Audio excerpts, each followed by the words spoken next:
Erekabosito Dr. Kemi Lunsoro. Today is the 30th of January 2025. Okay, I'm going to do this video in Yoruba and English. Yoruba first. Nkoti mo fẹ́ sọ lẹ́ni ni pé ní àná Mr. Yomi Fabiyi ṣe live news conference, a second one I believe, ní ọ̀rọ̀ Mohbad. Ikú Mohbad was almost 465 days by 1st of January. I counted it for you. We are now heading towards 490 days of Mohbad in the mortuary, and nothing has been done. Imitation investigation. I did 2 separate investigations. I took a year and I spent a lot of money. And I told you that Wunmi is the prime suspect. Wunmi bá Mohbad jà. Ìjà yẹn ti bẹ̀rẹ̀ láti inú mọ́tò over the Canadian visa and the paternity of Liam. Ìjà yẹn toxic gan. Mohbad àti Wunmi then in toxic relationship.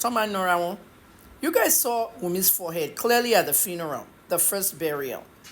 It was filled with bumps and everything. Wọ́n jà gan lálẹ́ ọjọ́ yẹn. Àtòrí step ní ìjà yẹn ti bẹ̀rẹ̀. In the process, nǹkan kan lórí step yẹn, there was a sharp object. So bá Mohbad ní ọrùn, carotid artery. Artery tó ń lọ níbi ọrùn. Bí ìgbà tó ń fi balloon sínú ọrùn, ẹ wá burst ẹ̀. So his neck was broken. Wunmi jáde ní front door.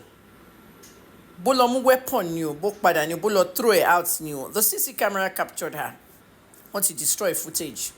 Ọlọ́pàá lọ bá Apple láti gba footage. Everybody kàn jókòó idling on this case.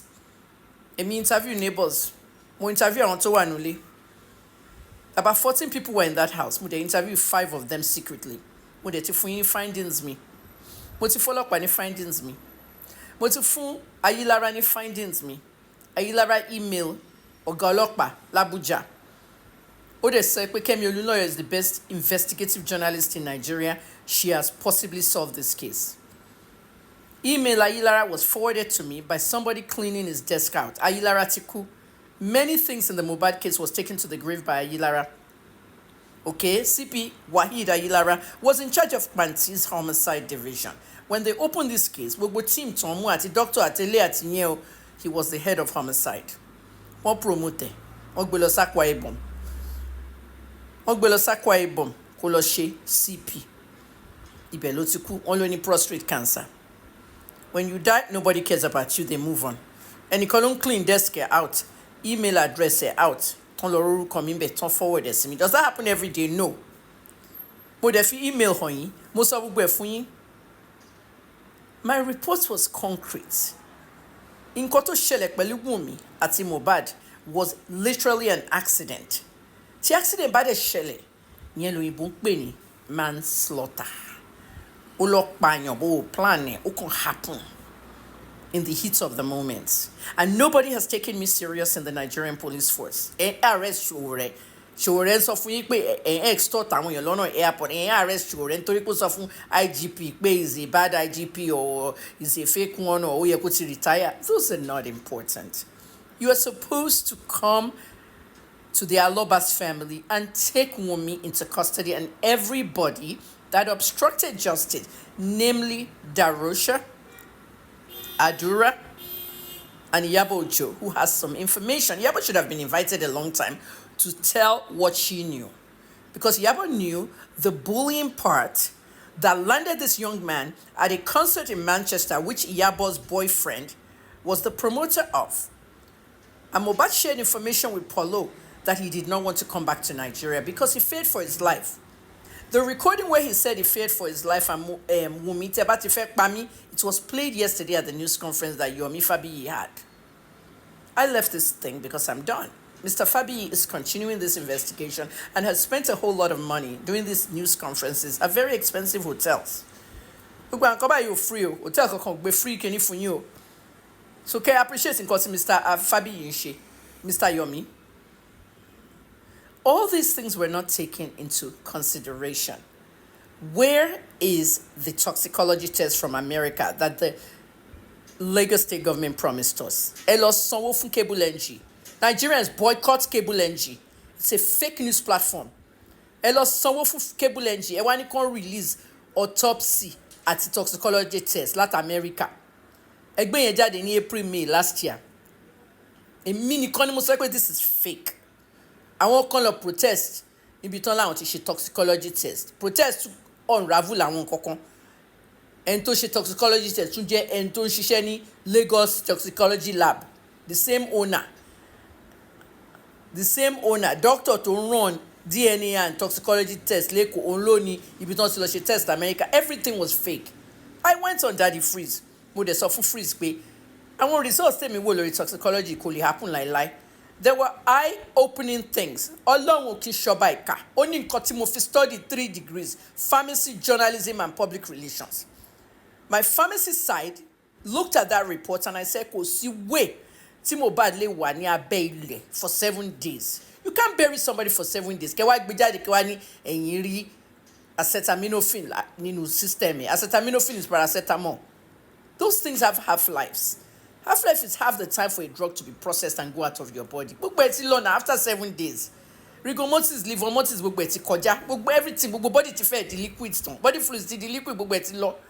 Ẹ wá gbé jáde ẹ wá sọ fún mi pé ẹ̀yin rí acetaminophen. Ẹ tún wá lọ rí 50 mg diphenhydramine níbẹ̀. 50 mg diphenhydramine, American drug, injection. Kò sẹ́ni tó ń lò yẹn. Àwọn Nigerians tún gbẹ́nu òṣì sókè lórí Daddy Free, wọ́n ń bú èmi. Oh, we have diphenhydramine in Nigeria. It is not marketed in Nigeria as a 50 mg injection. Nobody uses it clinically. The only diphenhydramine you had in Nigeria is 25 mg and 12.5 inside cough syrup. The actual tablets and the injection is not used or marketed in Nigeria. Èmi sọ gbogbo eléyìí ní May of last year, ṣé April ní àbí May, lórí Daddy Freeze, àwọn èèyàn fi mí rẹ́rìn. Inú bí mi mo kúrò lórí Freeze wá bẹ̀ mí kí n padà wá live. Mo ní no. Because ẹ ready, ẹ mọ àwọn tó pa ọmọ yìí. Ẹ ready for òótọ́. Ẹ̀yin ará Nigeria, ẹ gbé fídíò yìí kó viral bàjẹ́. Èní ní 30th of January, 485 days almost that Mohbad has been sitting in that mortuary. My name is Dr. Kemi, pharmacist, journalist, and public relations specialist. Mr. Aloba was not privileged to a lot. I won't call him an illiterate because he's not. He has some form of education and intelligence. But Abose de Iya Mohbad is stark illiterate. Don't obstruct justice. She needs to be called for questioning as well.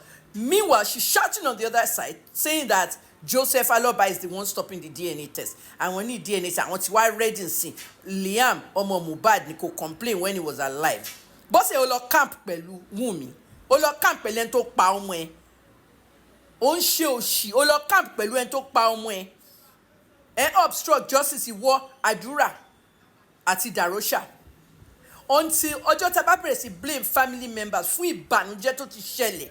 Ìgbà yẹn la máa mọ̀ pé we are real people. And this is what Joseph Aloba is trying to do. Ọjọ́ tí mo interview bọ̀bọ̀ yẹn, the father of Mohbad, that was the last day I talked to him. Because I don't like to insert myself into the stories.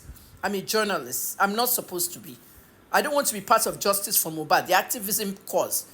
I investigated this thing independently with my own money. Mo dẹ̀ gbé owó lẹ̀ fún case Mohbad, $10,200. 5 people worked for me on that case. Mo wà outside Nigeria, màmá rán àwọn èèyàn láti Sango Tedo lọ sí Korodu fún inquest. Àwọn Uber 25,000 a day. Mo ná owó tèmi. Gbogbo èèyàn wá ń bẹ̀ mí nísìn lórí comment lórí TikTok. Don't leave journalists, don't leave. Mo kọ́ tí mo ṣe fẹ́ leave after 31 years. I cannot work anymore with my own money. We will raise money, we do go for me. I was asking for all that for the 11 years I was in Nigeria. They called me a beggar. Èmi ti kúrò lórí journalism. In 9 days, mo ma retire. After that 9 days, ní gbóhùn mi mọ́ in anything news. Whatever happens on any of my past cases, èmi náà mama wòran ni. Mama wòran ni, ma comment in comment section. Mama visit different pages, but not posting my own updates. Now this man is urging the police to summon the late son's brother, wife. You know who sent this to me? It was actually a colleague of mine in America. My colleague in America said, why is this man urging police at this time? Hasn't he done that before? Shebi Kota Wansheni. Late son's brother and wife. By the way, wife, but Mr. Aloba is actually asking the police to invite his own son. Mo nǹkan tó ń ṣẹlẹ̀ ní Nigeria. Ọmọ Mutalab tó gbé bomb CD tó fẹ́ blow US fly. Bàbá ẹ̀ ló lọ kó ba lọ́dọ̀ FBI. A good father.